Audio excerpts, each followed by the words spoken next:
Yeah, hey, this shit easy, nigga. Hey, I'm talking about, nigga, I'm still out here trying to get it. Contender Regime Boxing, checking back in with y'all, man. What's good? Shakur Stevenson has a fight coming up on July 6th in Newark, New Jersey, his hometown. He's fought in Newark quite a bit of times, man. So I like the fact that he keeps going back to his hometown, building that home base. And of course, him staying down here in Texas, I would like to see him get a big fight, maybe in Houston, maybe even in Dallas. I think that'll be dope just because of the marketplace down here is so big.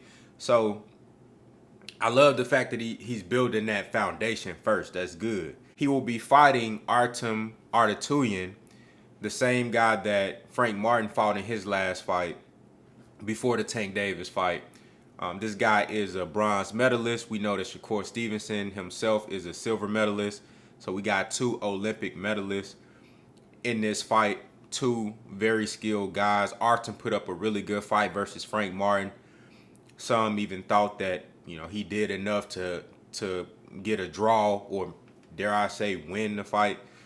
So this guy is a really foundationally skilled guy, has a lot of good fundamentals, and a really nice counterpuncher.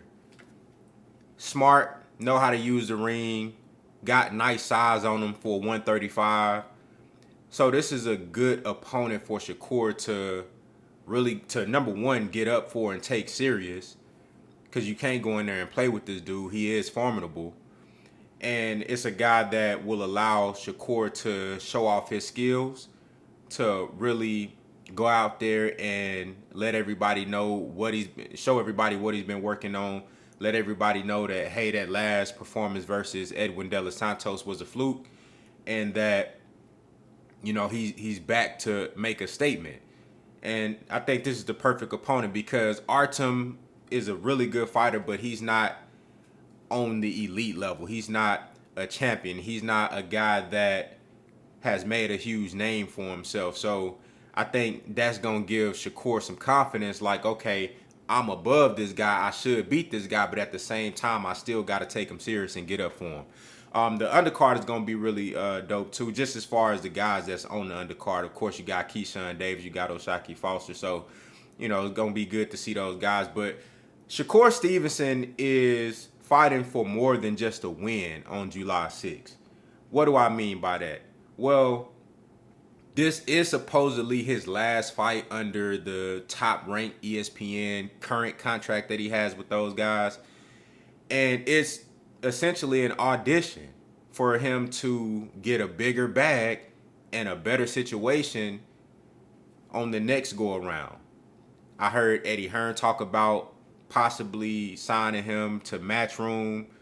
I'm pretty sure that Al Heyman and the PBC would love to have a Shakur Stevenson under that group.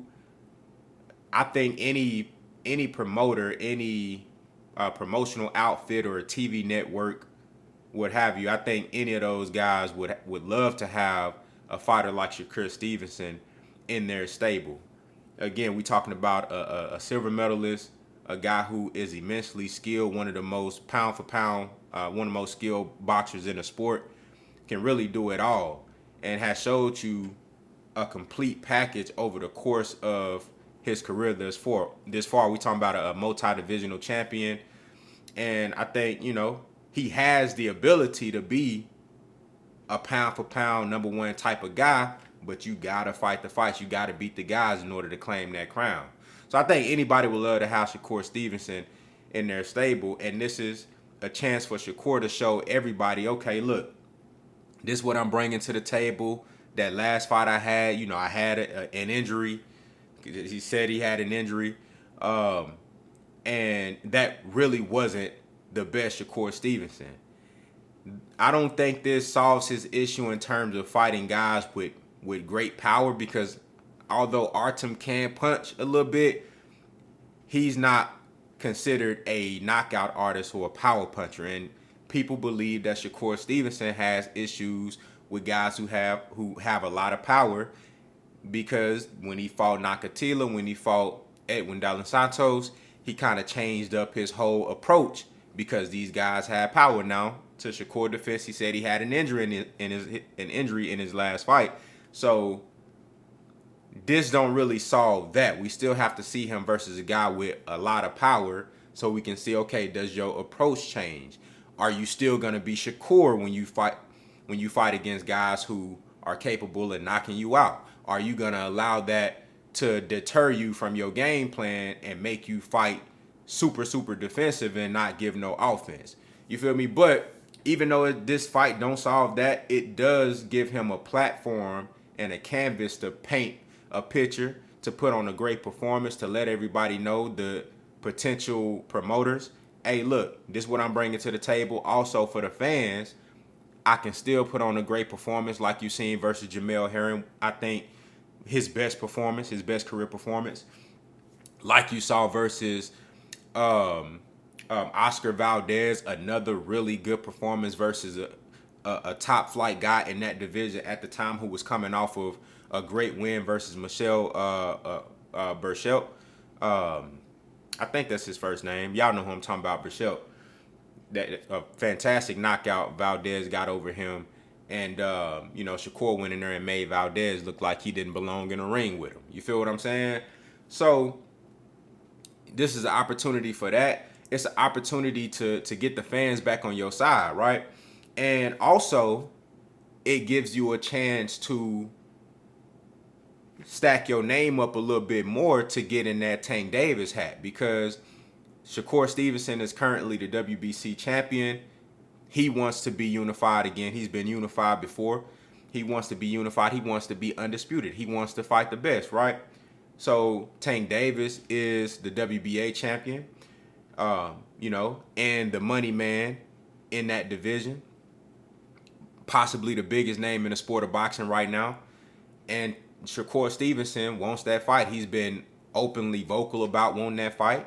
And he's willing to be the B-side. He's willing to take whatever Tank Davis and them offer him to get in the ring with Tank Davis and get his opportunity. So this is a chance for him to, display the fact that he's worthy of that fight, even though any real boxing fan knows that Shakur Stevenson is worthy. If you look at everybody else that Tank fought, Shakur Stevenson is more skilled and talented than everybody on Tank resume. So obviously he's worthy.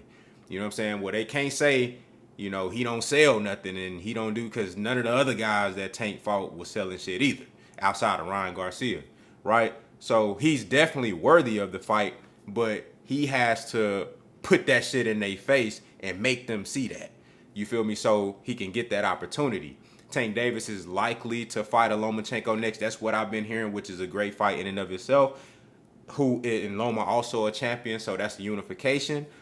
If Shakur can get next in line, that would be 3 titles on the line versus a Tank Davis.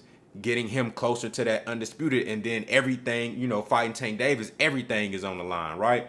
The bag, your name, the legacy, the accomplishments, the accolades, everything on the line. So I think this fight right here versus Artem is the first step towards getting there. It might take him 2 fights. It might take him this fight and then another great performance versus a credible guy for him to solidify his name in that Tank Davis hat, and then on his quest to become undisputed at 135. So, I'm looking forward to this fight, man. I really believe that Shakur Stevenson is way more than what he showed in that fight versus De Los Santos. I think this guy is immensely skilled and talented.